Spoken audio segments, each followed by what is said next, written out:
오늘 이 시간 우리가 함께 나눌 하나님 말씀은 이사야 22장 15절에서부터 25절까지에 기록되어 있는 본문의 말씀입니다.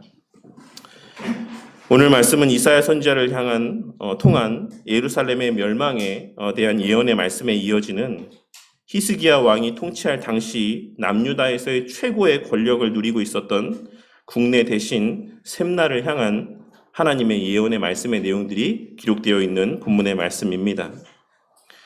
오늘 말씀에 등장하는 셈나는 오늘 말씀에서는 국고를 맡고 왕궁을 맡은 자다라고 기록이 되어 있지만 뒤에 이어지는 36장 3절에 기록된 말씀을 보면 서기관을 맡고 있는 것으로 언급이 되고 있는 인물입니다. 그리고 이를 통하여서 우리는 셈나가 본래 국고와 왕궁을 맡았던 국내 대신의 지위에 있었지만 오늘 말씀에서 이사야 선지자가 예언한 대로 그 지위를 엘리야김에게 넘겨주고 서기관으로 강등당하였을 것이다라고 하는 사실을 우리는 유추해 볼 수가 있습니다. 그리고 국내 대신 셈나가 서기관으로 좌천된 이유에 대해서 학자들은 그가 히스기야 왕과는 달리 친애굽 정책을 펼쳤기 때문이라고 이야기를 합니다. 물론 셈나가 그 지위를 잃게 된 것은 오늘 말씀에서와 같이 하나님께서 그와 같이 정하시고 예언하셨기 때문이긴 하지만 그 예언이 실현되어지는 과정은 그의 친애굽적인 성향의 모습들이 실질적인 이유였다라고 이야기하고 있는 것입니다. 그리고 오늘 말씀은 그러한 셈나의 뒤를 이어 국내 대신의 자리에 오르게 될 엘리야김에 대한 예언의 말씀으로 끝맺음하고 있습니다.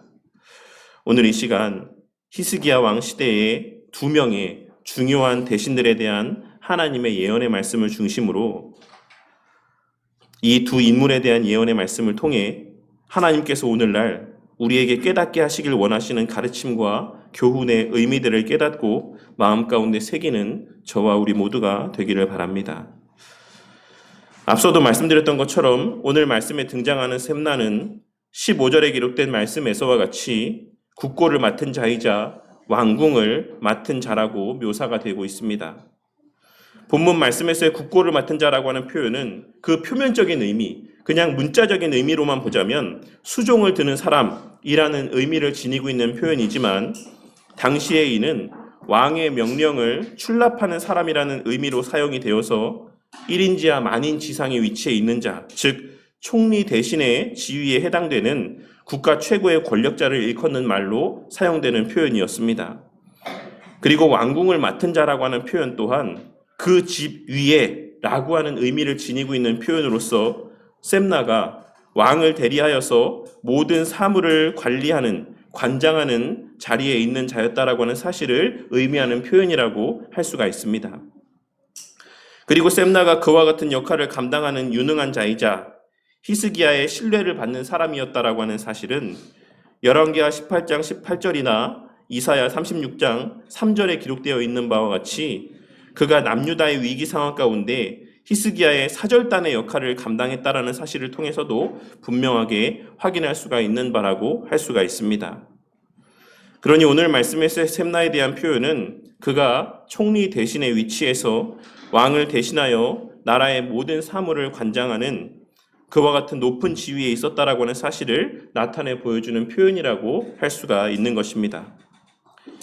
그런데 하나님께서는 그러한 셈나를 향해서 16절에 기록된 말씀에서와 같이 내가 여기와 무슨 상관이 있느냐, 무슨 관계가 있느냐라고 말씀하시며 그를 책망하고 있으신데 그 이유에 대해서 이어지는 말씀을 통해 말씀하시기를 그가 높은 곳에 자기를 위하여 묘시를 팠기 때문이라고 말씀하고 있습니다. 여기에서 하나님께서 말씀하고 있으신 묘시를 높은 곳에 팠다라고 하는 말씀과 또 반석에 자기를 위하여 처소를 쪼아내었다라고 하는 말씀의 의미에 대해서 칼빈 선생님은 그냥 예루살렘에 자신의 무덤의 자리를 마련한 것이다 라고 해석을 하지만 박윤선 목사님을 비롯한 상당수의 주석가들은 이 무덤의 자리가 왕가의 무덤 자리에 자신의 자리를 마련한 것을 말씀하고 있는 것이다라고 해석을 하고 있습니다. 그리고 하나님께서 이 사건을 계기로 셈나를 그의 국내 대신의 자리에서 내려앉히겠다라고 말씀을 하고 있으신 것에 대해서 설명하기를 이와 같은 모습이 그의 교만함을 나타내 보여주는 극치의 사건이기 때문이라고 설명을 하고 있습니다. 왜냐하면 본래 왕가의 무덤의 자리에는 오직 왕만이 안장될 수가 있었고 다윗이 이룩한 통일 왕국을 비롯하여 남유다의 왕은 하나님과 맺으신 하나님께서 친히 맺어주신 언약의 상징과도 같은 존재들이었기 때문에 그렇습니다. 그러니 오늘 말씀에서 셈나가 왕들의 무덤이 있는 그 자리에 자신의 무덤의 자리를 만들었다라고 하는 사실은 실상은 왕에 대한 교만함을 넘어서 하나님에 대한 교만함을 나타내 보여주는 결정적인 행위가 되는 것이다라고 할 수 있는 것이고, 그렇게 하나님께서는 자신이 가진 힘과 자신이 가진 능력과 자신이 지니고 있는 그 권위로 그 왕들의 무덤이 있는 자리에 자신의 무덤의 자리를 마련한 셈나를 향하여서 그와 같은 행위가 주인의 집, 궁극적으로 하나님의 집을 수치스럽게 만든 행위다라고 말씀을 하고 있으신 것입니다. 그리고 18절에서의 그와 같은 말씀은 실제로는 하나님의 언약과 자신을 수치스럽게 하였다라고 말씀을 하고 있으신 것으로 하나님께서는 그러한 셈나를 향하여서 진노와 저주의 말씀을 쏟아내시며 그에게 잠시 동안 허락하신 이 땅에서의 모든 유익들을 다 거두어 가시고 다르니 즉 엘리야김에게 넘겨주시겠다라고 말씀을 하고 있으신 것입니다. 그런데 혹자는 22절에 기록된 말씀인 내가 또 다윗의 집의 열쇠를 그의 어깨에 두리니 그가 열면 닫을 자가 없겠고 닫으면 열 자가 없으리라 라고 하는 이 말씀이 계시록 3장 7절에 기록되어 있는 빌라델비아 교회의 사자에게 편지하라 거룩하고 진실하사 다윗의 열쇠를 가지신 이 곧 열면 닫을 사람이 없고 닫으면 열 사람이 없는 그가 이르시되 라고 하는 이 말씀에서와 같이 예수님을 설명하는 데 사용된 표현이라는 사실에 근거해서 오늘 말씀에서의 이 엘리야김이라고 하는 사람이 예수님을 예표하는 인물이라고 이야기를 하기도 합니다. 하지만 그와 같은 해석에 대해서 칼빈 선생님은 그의 이사야 주석에서 다음과 같이 이야기를 하고 있습니다. 어떤 주석가들은 이 구절이 그리스도를 가리키는 것으로 보고 있으나 그것은 부적합한 견해이다. 이사야 선지자는 단지 셈나와 엘리야김 두 사람을 비유하고 있을 뿐이기 때문이다. 셈나는 그의 관직을 박탈당할 것이며 엘리야김은 그의 뒤를 이을 것이다. 이것이 그리스도와 무슨 관계가 있겠는가? 엘리야김은 그리스도의 모형이 아니며 선지자는 여기서 어떠한 숨겨진 비밀을 서술하고 있는 것이 아니라 일반적인 관례를 이야기하고 있는 것이다. 칼빈 선생님은 이 구절에서의 엘리야김을 그리스도와 연결짓는 것은 무리한 해석이라고 이야기를 하며 오히려 여기서의 엘리야김은 신약시대의 말씀 사역자들을 비롯한 주의 몸된 교회의 청지기들과 연결짓는 것이 바람직한 해석이라고 이어지는 주석의 내용을 통해 설명을 하고 있습니다. 그리고 저는 칼빈 선생님의 그와 같은 견해가 가장 신뢰할 만한 견해다라고 생각을 합니다.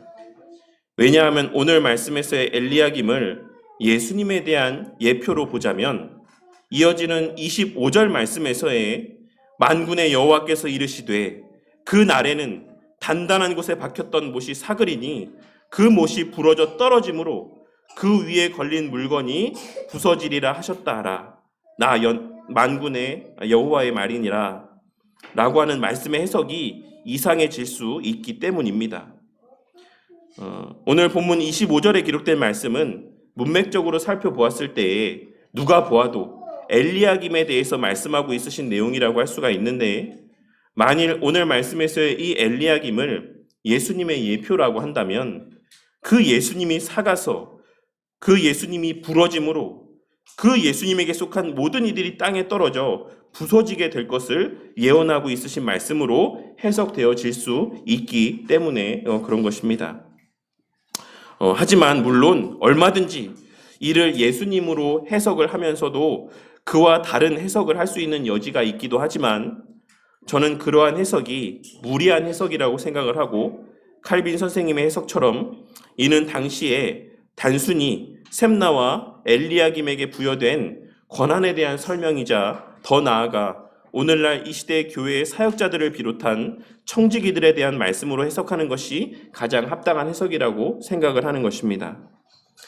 그리고 하나님께서는 위와 같은 말씀을 통해 셈나의 뒤를 이어 1인지하 만인 지상에 오르게 될 엘리야김 또한 시간이 지나면 셈나와 같이 변하게 될 것을 말씀하고 있으신 것이다라고 할 수가 있는 것입니다. 그리고 이에 대해서 박윤선 목사님은 그의 이사야 주석에서 이 구절에서 가르치는 것은 엘리야김이 높은 벼슬을 하게 됨에 따라 그 가문의 모든 사람들이 들러붙어서 뜯어 먹는다라는 것이다. 이렇게 되므로 그의 지위 또한 사리사복을 위하는 편으로 기울어져서 그도 역시 하나님의 징벌을 받게 되나니 아래 구절이 그것을 밝힌다. 곧 단단한 곳에 박혔던 못이 사그리니 라고 하신 말씀이 바로 그러한 의미인 것이다 라고 설명을 하고 있습니다. 그리고 우리는 오늘 말씀에서의 셈나와 엘리야김에 대한 하나님의 말씀을 통해 하나님께서 그 권위와 그 권세 그리고 능력과 삶의 여건들을 위임하신 자들이 그 하나님께로부터 여러 삶의 은혜들을 위임받은 청지기와 같은 자들이 반드시 기억하고 명심해야 되는 것이 무엇인지를 다시 한번 발견하고 깨달을 수가 있는 것입니다. 첫째로 우리는 오늘 말씀을 통하여서 우리에게 주어진 여러 은혜로서의 여건들을 바르게 사용하지 못할 때 우리는 그 주어진 삶의 여건들로 말미암아 결국은 죄를 짓게 되고 더 나아가 하나님의 징계와 저주 가운데 살아가게 될 수 있다라고 하는 사실을 발견하고 깨달을 수 있어야지만 될 것입니다. 오늘 말씀에서의 셈나와 엘리야김은 남유다의 모든 이들 가운데 가장 특별한 은혜를 받은 사람이었습니다. 그리고 그 은혜는 히스기야 왕을 도와 남유다를 잘 다스리게 하시기 위해 베푸신 특별한 은혜였습니다. 하지만 셈나는 물론이요, 셈나의 뒤를 이어 국내 대신의 자리에 오르게 된 엘리야김도 결국은 그 주어진 은혜를 하나님의 원하시는 목적대로 사용한 것이 아닌 자신의 사욕을 채우기 위한 수단으로 오용하게 되었고 그 베푸신 풍성한 은혜가 오히려 그에게 독이 되어 더욱 큰 죄를 범하는 결과로 이어지게 되었다라고 하는 사실을 우리는 오늘 말씀을 통해 발견하고 깨달을 수가 있습니다. 그리고 오늘 말씀에서의 셈나와 엘리야김의 이러한 모습은 사실 오늘날 이 시대를 살아가는 우리의 삶의 모습들 가운데서도 얼마든지 쉽게 발견되어지는 시대와 민족을 초월한 보편적인 인간의 악한 모습이라고 할 수가 있습니다. 오늘날 상당수의 교인들은 그것이 궁극적으로 무엇을 위해 존재하는 것인지도 제대로 알지 못한 채 막연히 많은 부와 세상에서의 성공을 바라고 기도할 때가 많습니다. 일단 돈부터 많이 벌고 나서, 일단 세상에서 성공부터 하고 나서, 그리고 그 이후에 할 일을 생각해 보겠다라는 마음으로 물질을 구하고 세상에서의 성공을 구하는 것을 보게 될 때가 많이 있다라는 것입니다. 하지만 그와 같이 분명한 바른 물질관과 바른 세계관과 바른 가치관이 정립되어 있지 않은 상태에서 부어지는 세상적인 형통함은 결국 그 자신의 만족을 위해 오용되고 악용되는 결과로 이어지게 될 뿐이라고 하는 사실을 우리는 오늘 말씀에서의 셈나와 엘리야김의 모습을 통해 발견하고 깨달을 수 있어야지만 되는 것입니다.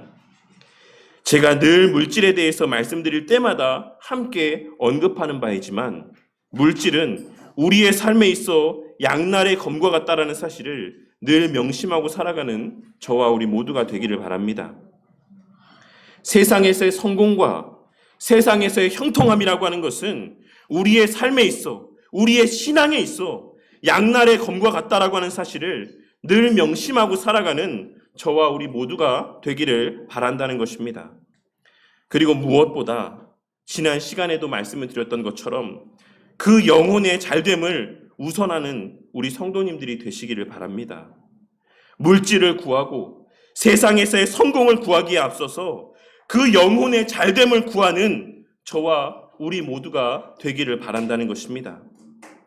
그리하여 우리 삶에 허락되어지는 수단으로서의 모든 은혜들이 우리를 통하여서 그 본래의 목적대로 사용되어지므로 우리 성도님들의 삶 가운데 세상적인 복이 더하여져 가면 더하여져 갈수록 그로 말미암아 죄를 더욱더 범하게 되는 것이 아니라 우리 성도님들에게 물질의 복이 더하여지고 건강의 복이 더하여지고 형통의 복이 더하여질수록 우리 성도님들의 신앙이 더욱더 연약하여져만 가고 더욱더 하나님 앞에 더 큰 죄를 범하는 모습으로 이어지게 되는 것이 아니라 우리 성도님들의 삶 가운데 그와 같은 세상적인 복과 형통함의 은혜들이 허락되어질 때 이 주의 몸된 교회 안에 더욱더 궁핍한 자들이 사라져가게 되고 우리가 속한 이 지역 안에서의 우리 교회가 여러 선한 일들을 감당하며 그 일들에 앞장서며 하나님의 복음을 왕성히 증거하며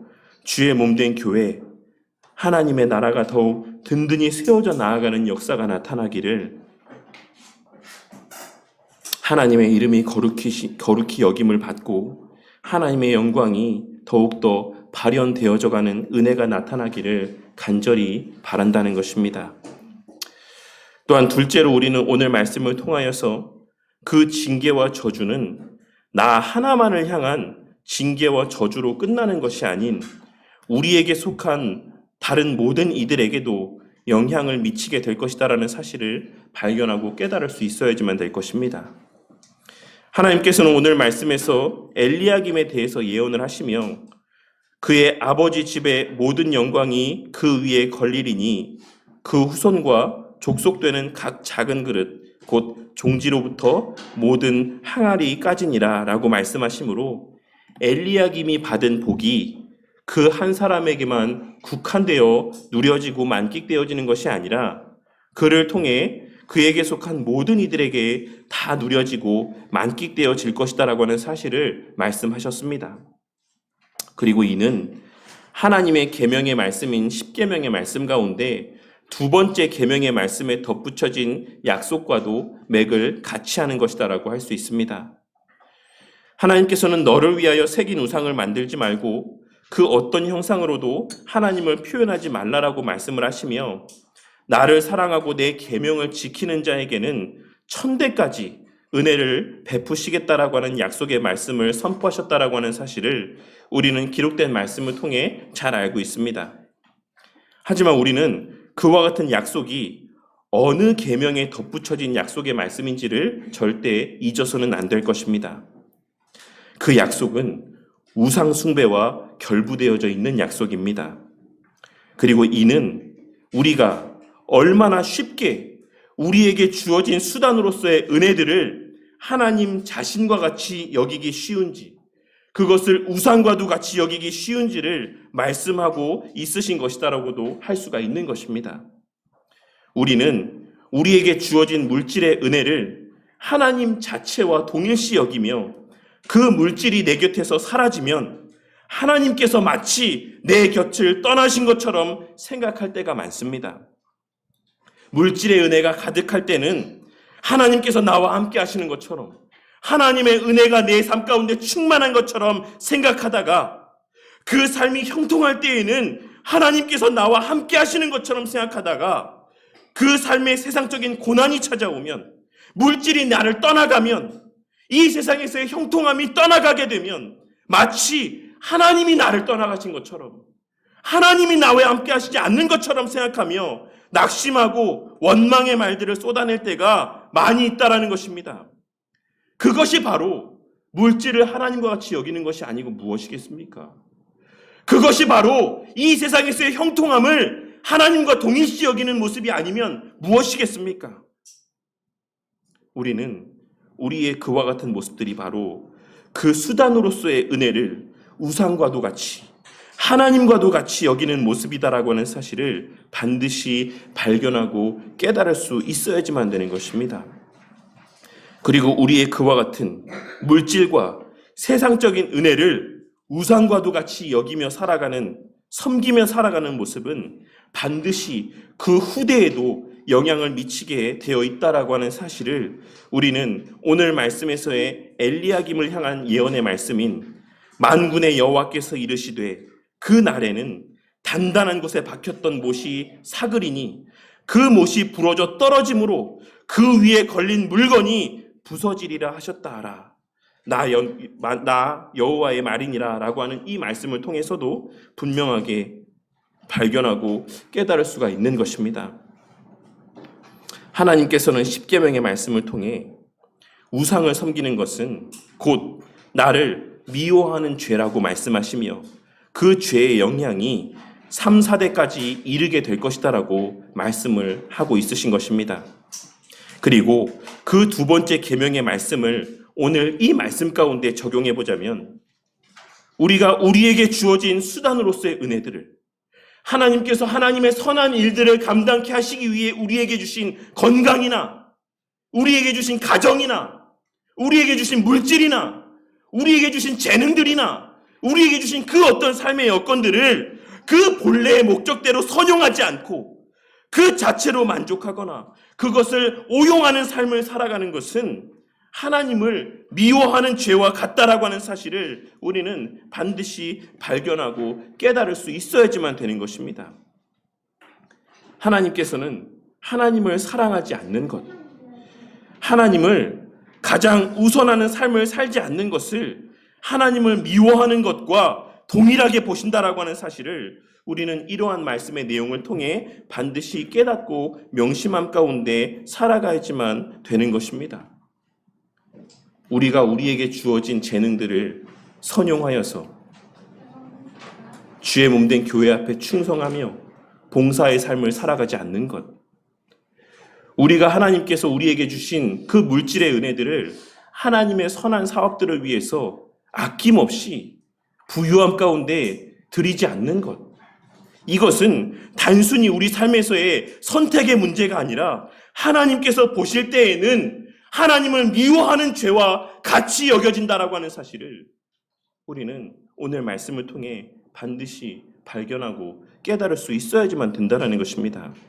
그리고 우리의 그와 같은 삶, 우리의 그와 같은 삶의 모습은 반드시 그 자녀들에게도 영향을 미치게 되어 있다는 사실을 오늘 말씀을 통해 발견하고 깨닫게 되는 은혜가 있기를 바랍니다. 우리가 그와 같이 살아갈 때, 우리가 물질을 우상과도 같이 여기며 우리에게 주어진 삶의 여건들을 주의 몸된 교회와 하나님의 일들을 위해 선용하며 살지 않을 때 우리의 그와 같은 삶의 모습은 반드시 우리 자녀들에게도 이어져 우리 자녀들 또한 물질을 우상과도 같이 여기며 살아가게 되고 세상에서의 성공을 우상과도 같이 여기며 살아가게 될 뿐만 아니라 하나님을 미워하는 죄를 범하며 살아가는 자녀들로 자라나게 될 수밖에 없다라는 사실을 우리는 오늘 말씀을 통해 발견하고 깨달을 수 있어야지만 된다라는 것입니다. 만일 교회에서 목사가 양적인 성장을 하나님의 함께 하심이라고 생각하고 물질의 복을 하나님 그 자체인 것처럼 생각하며 그와 같이 양적인 성장과 물질의 복만을 추구하며 살아간다라고 한다면 그러한 목사의 목양 아래 있는 모든 성도들도 다 그와 같이 실제로는 하나님을 미워하는 죄 가운데 빠지며 살아가게 될 수밖에 없는 것입니다. 이 사실을 깨닫고 오늘 말씀의 의미들을 곱씹으며 목사는 목사대로 성도님들은 성도님들대로 나는 과연 하나님 존재 그 자체로 만족하며 주어진 삶의 수단들을 오직 하나님의 선한 일들을 위해 선용하며 살아가고 있는지를 한번 진지하게 고민해 보시기를 바랍니다. 나는 내게 주어진 삶의 은혜들을 수단으로 여기며 내 자신을 청직이라고 인식하며 내게 주어진 삶의 수단은 물론이요 내 삶 자체도 내 생명 자체도 오직 하나님의 선한 일들을 위해서 바르게 선용하며 살아가고 있는지를 한번 진지하게 고민해보는 저와 우리 모두가 되기를 바란다는 것입니다. 저와 우리 성도님들은 혼자가 아닙니다. 저와 우리 성도님들에게는 각자에게 속한 가정에서의 자녀들이 주렁주렁 매달려 있으며 아직 믿지 않는 고륙들과 연약한 믿음을 소유한 사랑하는 사람들이 잔뜩 매달려 있습니다. 저와 우리 성도님들이 그 한 사람이 녹슬어 부러지게 되는 것은 나 한 사람의 실족함으로 끝나는 것이 아니라 그와 같이 나에게 매달려 있는 수많은 이들의 신앙을 실족하게 만드는 결과로 이어지게 될 수 있다는 사실을 깨닫고 3, 4대에 이르는 하나님의 미워하는 죄의 유산, 그 저주를 자녀들에게 물려주는 자들이 아닌 그 삶에서의 하나님을 하나님으로 여기며 그 삶에서의 모든 베푸신 은혜들을 하나님을 위해 아낌없이 선용하며 살아가는 자들이 되심으로 천대까지 은혜를 베푸시기를 원하는, 천대까지 은혜를 베푸시기를 원하는 그 하나님의 바램과 같이 자자손손 하나님의 예비하신 풍성한 은혜 가운데 그 영혼이 잘됨같이 범사에 형통한 삶을 살아가게 되는 그러한 자녀들이 성도님들의 대를 이어서 바른 신앙을 계속하여 계승해 나아가는 은혜가 있기를 바란다는 것입니다.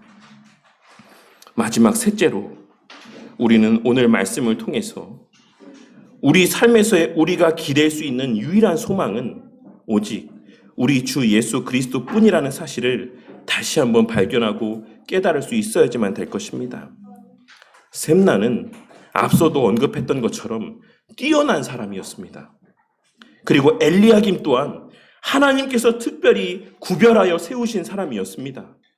하지만 그러한 셈나와 엘리야김 모두 결국에는 그 주어진 은혜들을 바르게 선용하지 못했던 사람이었습니다. 그리고 이를 통해 우리는 아무리 뛰어난 사람도 사람은 결국 다 죄인이며 누구나가 다 변할 수 있고 누구나가 다 범죄할 수 있다는 사실을 다시 한번 발견하고 깨달을 수가 있습니다. 그러니 우리의 신앙의 소망을 어떤 특정한 개인에게 두는 저와 우리 모두가 되지 않기를 바랍니다.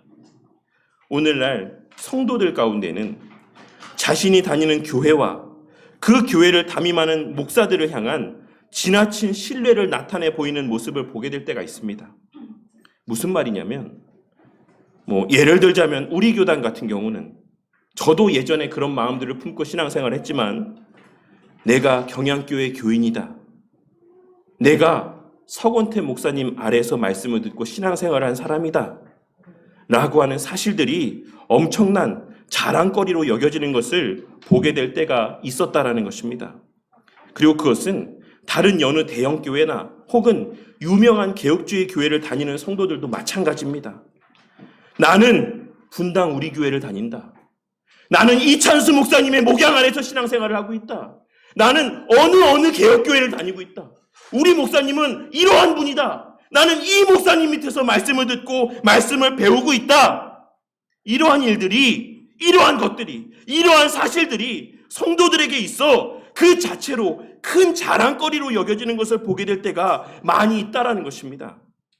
하지만 우리가 우리의 속한 교회와 그 교회를 담임하는 목사에 대하여 자부심을 갖고 그 교회를 사랑하며 신뢰하는 것은 너무나도 바람직하고 너무나도 귀한 모습이지만 그 사랑과 신뢰함의 정도가 하나님을 향한 사랑과 하나님을 향한 신뢰를 넘어가서는 안 된다라고 하는 사실을 우리는 오늘 말씀을 통해 발견하고 깨달을 수 있어야지만 되는 것입니다.